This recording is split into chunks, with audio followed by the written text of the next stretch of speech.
Hey, Ellis, let's talk about the questions we're going to do next week. Okay. Okay, Yeah. cool. I have a question from Jenny, and she asks about her hair color.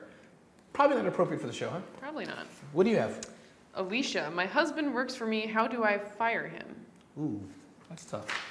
And this one, I have one here from Vanessa. And Vanessa says, I'm stealing from my company, and I'm getting away with it.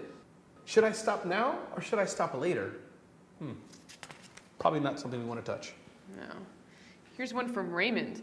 I'm the co-host of a small business video series for work, and my producer isn't following my contract requests of only green M&Ms and vitamin water before each show. What should I do? Yeah. Awkward.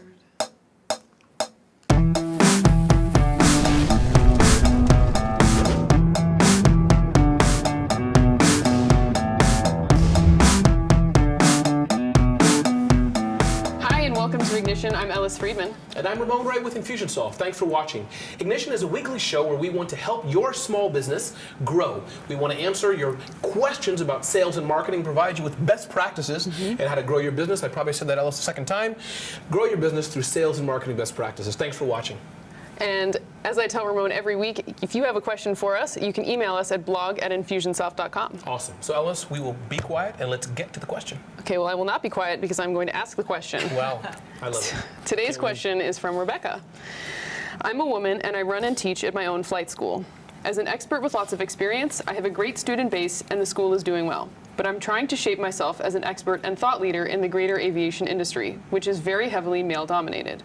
Most of my students are men, most of my peers and industry leaders are men.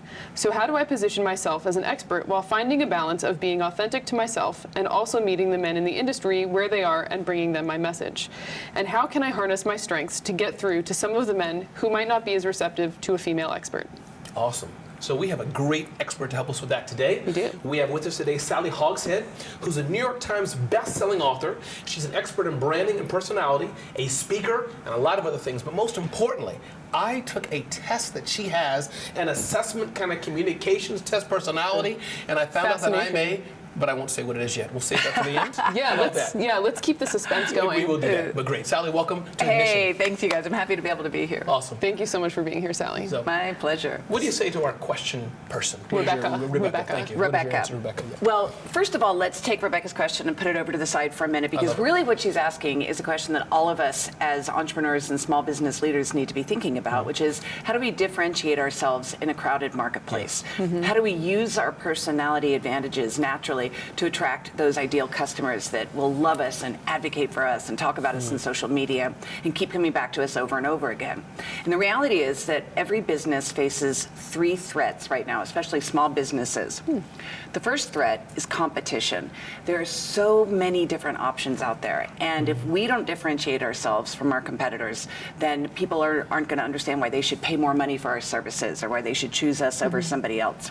The second threat that we face is distraction. The average attention span might only be 9 seconds. So Rebecca, like all of us, needs to understand how she can stand out and not be afraid to do something a little bit different. And the third threat is commoditization. If people think that you're the same as your competition, then you're going to have to compete on the basis of price. And we all know what happens. If you compete on the basis of price, then it's just a downward spiral because you're not going to be able to grow your business. Right. So here's what Rebecca should do, like all of us. She should identify what's the way that her personality can contribute to add value to her customers. And then she needs to hone in on that, double down on it, and grow her business around that. In our research, we found that what high performers do differently is they have a specialty of some kind. Rebecca's specialty might be that she has a certain style of aviation. It could be she has a certain kind of customer service. Whatever it is, she needs to use it and emphasize it and do more of it. So what I'm hearing here is that this may not even be a gender issue. I mean, it could be for her, but that you just need to help her think differently and think above that and find out just to help people. Differentiation, as you talked about, what's your specialty, and et cetera. That's what I'm hearing, that it's not, that she may think of the question differently. Yes, yeah. For the first half of my career, I was a copywriter for brands like Nike, BMW, Mini Cooper, Coca-Cola. And what I learned is that a brand has a choice. It can either have the biggest budget or it can be the most fascinating. So if a small business doesn't have a huge budget, then it has to find some way that it can instantly captivate the customer. And I'll give you an example. Do you like ice cream? Love ice cream. Okay. And Sally, let me just tell you something. I like strawberry ice cream, warmed in a microwave for about 13 seconds, with 2 slices of large Entenmann's pound cake. Go ahead. But that's what I like, really. So What a diva. Oh, that is, yeah. well, even a trendsetter almost. Yeah. Go ahead. In my house, we always have vanilla ice cream because everybody loves vanilla ice Okay. cream. Very few people like pistachio, but my husband is obsessed with pistachio.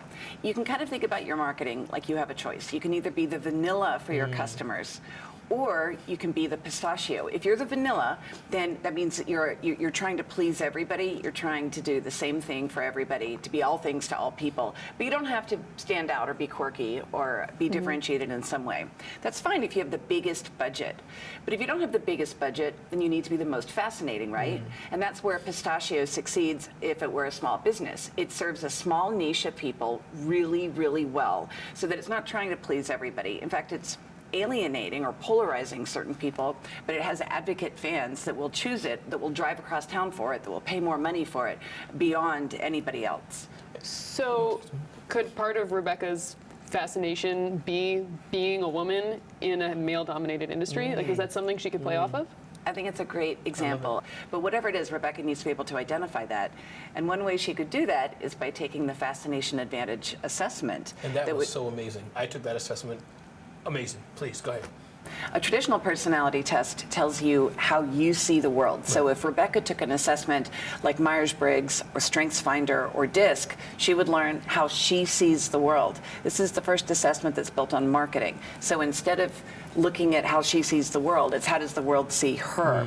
How does the world see you? How do people see you at your best? And that will really help as Rebecca tries to position herself as a leader in the industry and not just another business. And not just a commodity, right? Right. All right, so shall I remind you now that we want to talk about... Thank you. Yes, so I'll ask the question. I'll ask the question. So Sally, Yeah. where can we find information about the assessment and tell us more about it? You can go to howtofascinate.com/you. When you take the assessment, you do 28 questions, and immediately it'll give you a report that describes how the world sees you. So if you are going out on a date, or you're going to a job interview, or you're doing a critical new business pitch, you can find out how other people see you and what your advantages are. And now, after we've measured over 500,000 people, we have calibrated the assessment, so it's very quick, very easy, and uncannily accurate. Wow. And in anticipation of this discussion, Ramon and I took this Yes, we quiz. Would you like to share what you are, Ramon? Yes, ladies and gentlemen, everything's good. We're ready to go here live. We can reveal this now. Trendsetter is what the assessment revealed.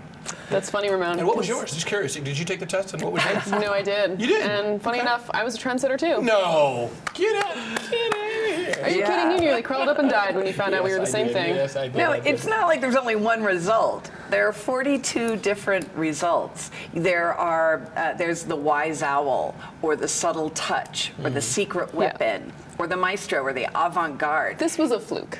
It was because Or you two have kismet, certain qualities depending. in common. The trendsetter is intensely creative. You're able to see things on a big picture. You don't necessarily want to get in the nitty gritty. No. You get bored quickly. Yes. You like to be able to go on to the next thing and make quantum leaps.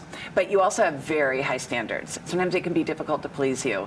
When people work with you, it's important for them to know that you're not going to think in a linear way, but you always want to be improving. You're comfortable with change, but only change that helps push things to the next level. Thank you so much, Sally, Sure, for sure. being our guest. You did a great job, Sally. Thank you very much. Oh, I'm so happy to be You're able to very be here welcome. with you. Thank you for watching Ignition, a weekly show where we want to help you grow your business. And Alice, where can people reach us and how can they contact us? As I mentioned before, Yes, you did. they can email us at blog@infusionsoft.com. Great. I'm Ramon Ray. Thanks for watching.